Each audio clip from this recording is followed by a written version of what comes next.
ന്യായാധിപന്മാർ അദ്ധ്യായം 4.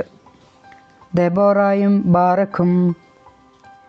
യേഹൂദിന് ശേഷം ഇസ്രായേൽ വീണ്ടും കർത്താവിൻ്റെ മുൻപിൽ തിന്മ ചെയ്തു. കർത്താവ് അവരെ ഹാസോർ ഭരിച്ചിരുന്ന കാനാൻ രാജാവായ യാബീന് വിട്ടുകൊടുത്തു. ഹറോഷേത്ത് ഹാഗോയിമിൽ വസിച്ചിരുന്ന സിസേറ ആയിരുന്നു അവൻ്റെ സേനാപതി. അവന് 900 ഇരുമ്പ് രഥങ്ങളുണ്ടായിരുന്നു. അവൻ ഇസ്രായേൽ ജനത്തെ 20 വർഷം ക്രൂരമായി പീഡിപ്പിച്ചു. അപ്പോൾ അവർ കർത്താവിനോട് സഹായത്തിന് നിലവിളിച്ചു. അന്ന് ലപ്പിദോത്തിൻ്റെ ഭാര്യയായ ദെബോറ പ്രവാചികയാണ് ഇസ്രായേലിൽ ന്യായപാലനം നടത്തിയിരുന്നത്. അവൾ എഫ്രായിം മലനാട്ടിൽ റാമായ്ക്കും ബഥേലിനും ഇടയ്ക്കുള്ള ദെബോറായുടെ ഈന്തപ്പനയുടെ കീഴിൽ ഇരിക്കുക പതിവായിരുന്നു.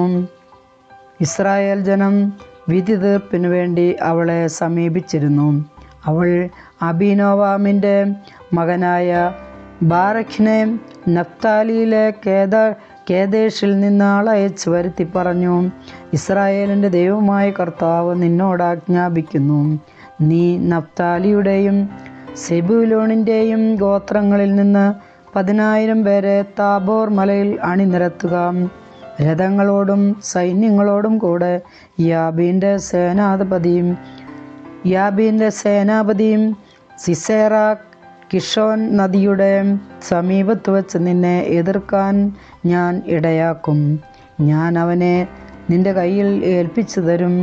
ബാരഖ് അവളോട് പറഞ്ഞു, നീ എന്നോട് കൂടെ വന്നാൽ ഞാൻ പോകാം, ഇല്ലെങ്കിൽ ഞാൻ പോവുകയില്ല.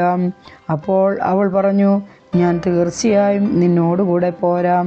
പക്ഷേ നിന്റെ ഈ വഴി നിന്നെ മഹത്വത്തിലേക്ക് എത്തിക്കുകയില്ല. കർത്താവ് സിസേറയെ ഒരു സ്ത്രീയുടെ കയ്യിൽ ഏൽപ്പിക്കും. പിന്നീട് ദെബോറ എഴുന്നേറ്റ് ബാരഖിനോടുകൂടെ കേദേശിലേക്ക് പോയി. ബാരഖ് സെബൂലൂണിനെയും നഫ്താലിയെയും കേദേശിൽ വിളിച്ചുകൂട്ടി. 10,000 പടയാളികൾ അവൻ്റെ പിന്നിൽ അണിനിരന്നു. ദെബോറായും അവൻ്റെ കൂടെ പോയി.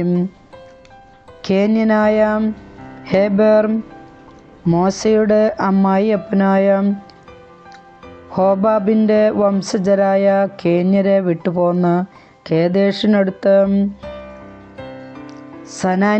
സനാനീമിലെ ഓക്കുമരത്തിന് സമീപം പാളയമടിച്ചു. അബീനോബാമിൻ്റെ മകനായ ബാരഖ് താബോർ മലയിലേക്ക് നീങ്ങിയിരിക്കുന്നുവെന്ന് സിസേറ കേട്ടു. അവൻ തൻ്റെ 900 ഇരുമ്പ് രഥങ്ങളും അതോടൊപ്പം ഹറോഷേത്ത് ഹാഗോയിം മുതൽ കിഷോൻ നദി വരെയുള്ള പ്രദേശങ്ങളിൽ നിന്ന് തൻ്റെ പക്ഷത്തുള്ള എല്ലാവരെയും ഒന്നിച്ചു കൂട്ടി. ദെബോറ ബാരഖിനോട് പറഞ്ഞു, മുന്നേറുക, കർത്താവ് സിസേറയെ നിന്റെ കയ്യിൽ ഏൽപ്പിക്കുന്ന ദിവസമാണിത്. നിന്നെ നയിക്കുന്നത് കർത്താവല്ലേ? അപ്പോൾ ബാരഖ് തന്നോടുകൂടെയുള്ള 10,000 പേരോടൊപ്പം താബോർ മലയിൽ നിന്ന് താഴേക്കിറങ്ങി. കർത്താവ് സിസേറയെയും അവൻ്റെ രഥങ്ങളെയും സൈന്യങ്ങളെയും ഒന്നടങ്കം ബാരഖിൻ്റെ മുൻപിൽ വച്ച് വാൾമുനയാൽ ചിതറിച്ചു. സിസേറ രഥത്തിൽ നിന്നിറങ്ങി പലായനം ചെയ്തു. ബാരഖ് രഥങ്ങളെയും സൈന്യങ്ങളെയും ഹറോഷേത്ത് ഹാഗോയിം വരെ അനുധാവനം ചെയ്തു.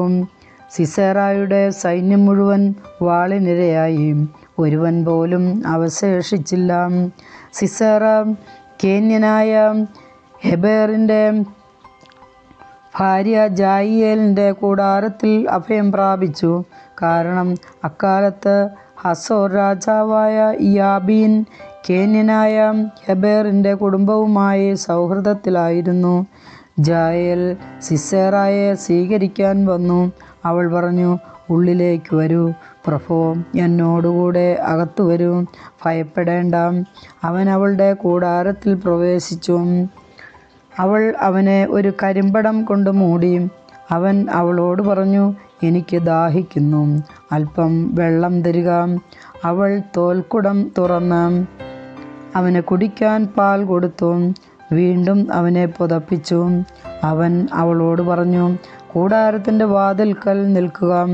ആരെങ്കിലും വന്ന് അന്വേഷിച്ചാൽ ഇവിടെ ആരുമില്ലെന്ന് പറയണം. എന്നാൽ ഹേറേബിൻ്റെ ഭാര്യ ജായേൽ കൂടാരത്തിൻ്റെ ഒരു മരയാണിയും ചുറ്റികയും എടുത്ത് സാവധാനം അവൻ്റെ അടുത്ത് ചെന്നു. അവൻ ക്ഷീണിച്ച് ഉറങ്ങിക്കിടക്കവേ ആണി അവൻ്റെ ചെന്നിയിൽ തറച്ചു. അത് നിലത്തിറങ്ങുവോളം അടിച്ചു കയറ്റി. അങ്ങനെ അവൻ മരിച്ചു.